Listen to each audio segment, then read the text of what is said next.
A short history of the Vikings in Britain.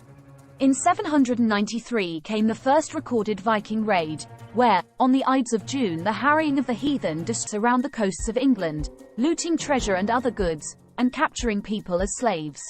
Monasteries were often targeted for their precious silver or gold chalices, plates, bowls and crucifixes. Gradually, the Viking raiders began to stay, first in winter camps, then settling in land they had seized, mainly in the east and north of England. Inside Anglo-Saxon England, to the north of Britain, the Vikings took over and settled Iceland, the Faroes and Orkney, becoming farmers and fishermen, and sometimes going on summer trading or raiding voyages. Orkney became powerful, and from there the Earls of Orkney ruled most of Scotland. To this day, especially on the northeast coast, many Scots still bear Viking names. To the west of Britain, the Isle of Man became a Viking kingdom. The island still has its Tynwald, or Tingvolla, assembly field, a reminder of Viking rule. In Ireland, the Vikings raided around the coasts and up the rivers. They founded the cities of Dublin, Cork and Limerick as Viking strongholds. Meanwhile, back in England, the Vikings took over Northumbria, East Anglia and parts of Mercia. In 866 they captured modern York, Viking name, Jorvik, and made it their capital. They continued to press south and west. The kings of Mercia and Wessex resisted as best they could, but with little success until the time of Alfred of Wessex, the only king of England to be called the Great. King Alfred and the Danes. King Alfred ruled from 871,800. After the battle, the Viking leader Guthrum converted to Christianity. In 886, Alfred took London from the Vikings and fortified it. The same year he signed a treaty with Guthrum. The treaty partitioned England between Vikings and English. The Viking territory became known as the Danelaw. It comprised the northwest, the northeast and east of England. Here, people would be subject to Danish laws. Alfred became king of the rest. Alfred's grandson, Athelstan, became the first true king of England.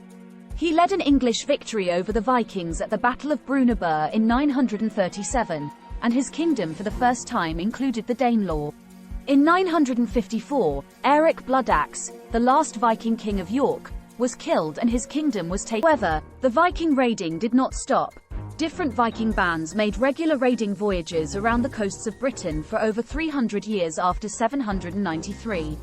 In 991, during the reign of Ethelred, the unready, ill-advised, Olaf Tryggvason's Viking raiding party defeated the Anglo-Saxon defenders, recorded in the poem The Battle of Maldon, with Ethelred responding by paying Danegeld in an attempt to buy off the Vikings. So the Vikings were not permanently defeated. England was to have 4 Viking kings between 1013 and 1042. The greatest of these was King Cnut, who was king of Denmark as well as of England. A Christian, he did not force the English to obey Danish law. Instead, he recognized Anglo-Saxon law and customs. He worked to create a North Atlantic empire that united Scandinavia and Britain.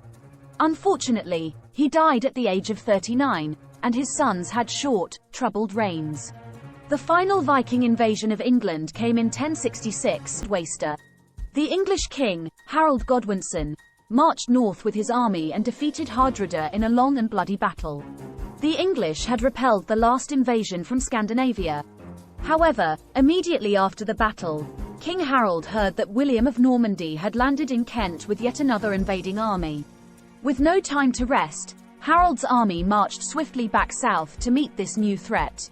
The exhausted English army fought the Normans at the Battle of Hastings on the 14th of October 1066.